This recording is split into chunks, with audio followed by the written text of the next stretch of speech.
Oh, Namalenge Kamsang. And today we are going to touch the last topic of the world population distribution, density, and growth. And last topic is the population control measures. Now, in the world, the population is increasing rapidly. Now, how we need to control that? What are the measures that you can take to control the increasing population? All right, and first one is improving the woman's health. You need to improve the woman's health by which you can control the population. For example, the prenatal care and the women's care. For example, the important about the folic acid or vitamin B, all right, and B9, which is important for the prenatal care, and it helps for DNA, formations of DNA or DNA. And next one is, and at the same time, if we educate the women and they know how to take care of, if they are educated, all right, if women are healthy, for example, during the pregnancy, how do need to do, what the steps they need to follow, and even after the birth, what type of food they have to take. So the woman's health is important, because the women are the builder of home, ultimately builder of nation and the world itself. Is that okay? And if the women are healthy, child will be healthy, family will be healthy, nation will be healthy, all right? Our whole society will be healthy one. Is it clear? So the women's education, women's health is important, right? And if we focus on the women's health, all right, if the government focus on, if society focus on the women's health, all right, and they will be a healthy society, and ultimately, and they will control, or they will think about the controlling the populations. So improving the women's health is important. Is that okay? So that they may not be dead during the birth. Is that clear? The next one is access to family planning services. So family planning services, for example, the government should be aware of the people that the small family is a happy family. If the family has the size of the family is small, then what happens? They can invest more on that very particular child. All right, instead of spending for 9, 12, and so on. All right, and they can focus more on the small family size. For example, if the family has 2 child, and the Indian government is focused on the, for example, the Hum Do or Hamara Do, all right. So the 2 child policy, right? Focusing on the 2 child policy. So the 2 child can be made properly educated, all right. Is that okay? So by which and the government should make aware of the family planning. Is that okay? So by which you can control the population. So this could be our one measure. And at the same time, the free availability of contraceptive. Contraceptive is a thin rubber technology, and which will be a measure for the birth control. And next one is tax disincentive for a large family. Okay, the government is discouraging, or the government should discourage the large family size. All right. The next one is the government incentive for the small family size. All right, by rewarding the small family size and discouraging the large family size. So these are some of the measures that has been discussed in your textbook. Is that good? Okay, and there are many scientific way of controlling the population control measure. Is that okay? Now, this is the last topic. And now, what we are going to do, we will try to have a bird view on the whole chapter that we have discussed till now. Okay? What we have discussed, and I feel this is very, very important because you are in the class 12 and bird eye view of the chapter is going to help you in the preparation. Suppose tomorrow is your examination and in that very night you cannot study the whole of the chapter or whole of the 22 or 23 or 15, 16, all the chapter you cannot study, right, at once.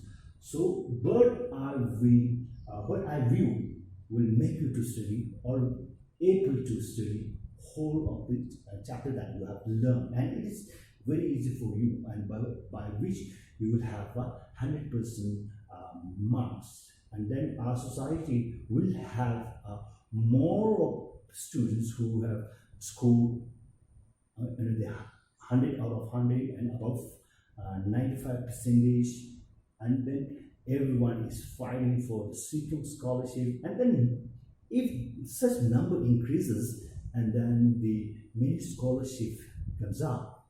Is that okay? Okay. Then next, now let's go into the detail, right? So these are the glance of the chapter or the bird eye view of the chapter. World population. In the world population, what we have learned? Distribution, growth of population, density of population, component of population, all right? And if effect of population change or impact of population change, right? So these are some of the main area that we have focused on. I've written in yellow. Okay. So in the distribution, what is distribution? How the people are spaced over or spread over the surface of the earth, right? So that is the distribution of population. How many people living in one particular area, and then how many people are living in that particular B area, A area and B area. What is the distribution? What is the difference between two? Right? So that is the distribution, how the people are spaced over the surface of the earth. Then what led to what are the factors that led to such kind of distribution? Some places of the world have a thickly distributed populated area, and some area have a less distribution of population area. Okay, so what are the factors? What cause is there to distribute in that way? So first one is geographical factor, economic factor, and social cultural factor. So in the geographical factor, we have learned A, availability of water. All right. Next, landform. Landform is also known as the relief features. Okay, mountain, plain, plateau, coastal area, desert. Okay, and soil, climate. So these are the geographical factors that we have discussed.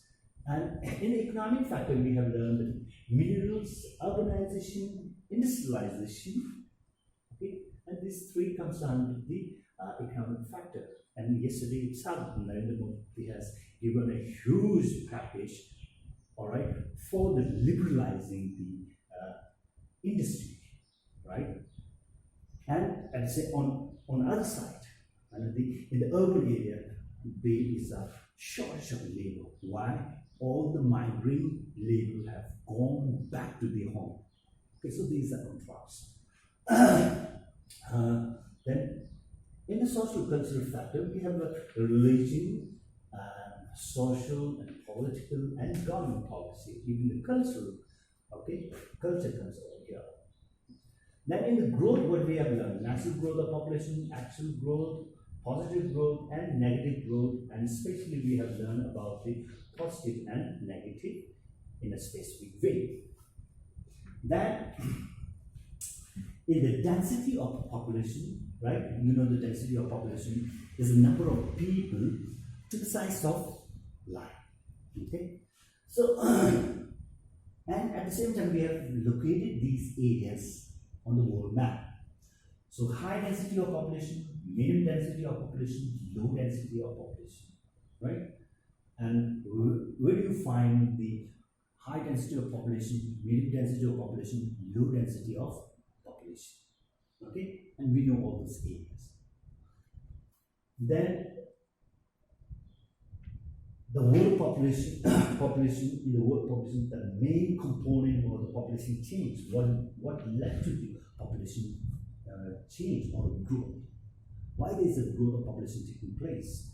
All right, the main components are the stuffs are birth rate, death rate, migration.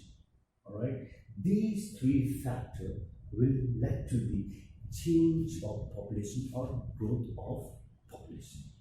Okay, and especially it has been discussed extensively in your textbook, the migration. So in the migration, we have learned the in-migration under the types of migration, right? In-migration or out-migration.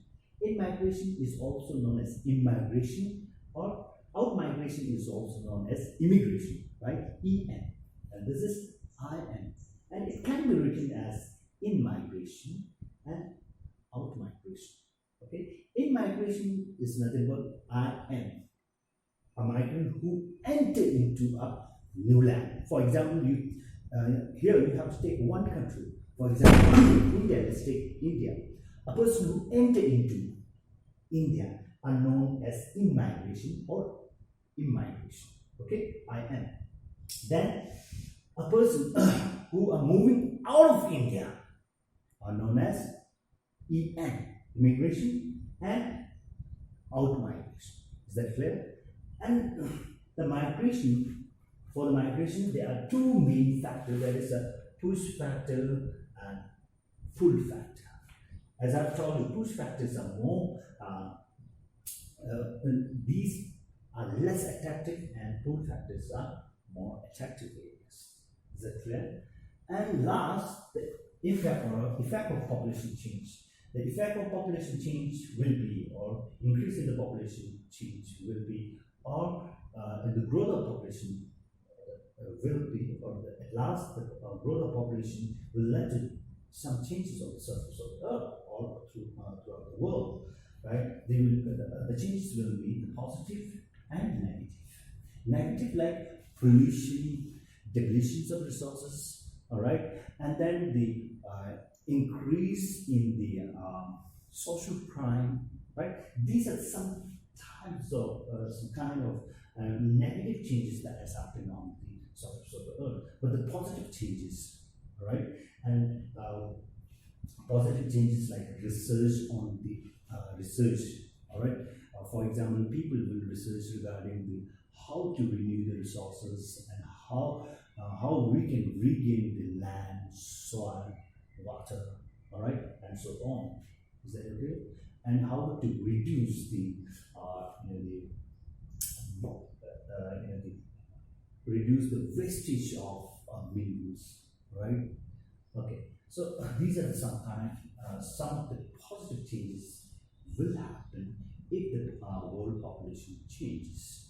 Is that clear? So with this, we have finished with the chapter, and we are going to start a new chapter from tomorrow.